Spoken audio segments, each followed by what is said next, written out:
زندگی میں دکھ جس شدت کا بھی ہو، اللہ نے آپ کو آپ کے حصے کا سکھ بھی ضرور دینا ہوتا ہے۔ آپ کا حساب کتاب شاید غلط ہو جائے، لیکن اس کا حساب اپنی اصل حالت میں موجود ہوتا ہے۔ وہ اگر دکھ سے گزار رہا ہے تو سکھ بھی اس کے در سے ہی ملے گا۔ زرد پتے جہاں سے اترے ہیں، سبز پتے وہیں سے نکلیں گے۔ حضرت علی رضی اللہ تعالیٰ عنہ نے فرمایا، مسلسل دستک دینے سے دروازہ کھل ہی جاتا ہے، اس لیے اپنے رب کی رحمت سے کبھی مایوس مت ہونا۔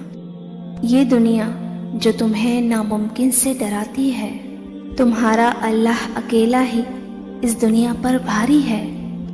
اگر اللہ نے تمہاری اس ہتھیلی کو خالی ہاتھ ہی رکھنا ہوتا تو وہ کبھی بھی تمہیں ان ہاتھوں کو جوڑ کر مانگنا نہ سکھاتا۔ اللہ فرماتا ہے، مت ہو پریشان میرے بند کیے ہوئے دروازوں پر، میں خیر لانے سے پہلے مصیبتوں سے گزارتا ہوں۔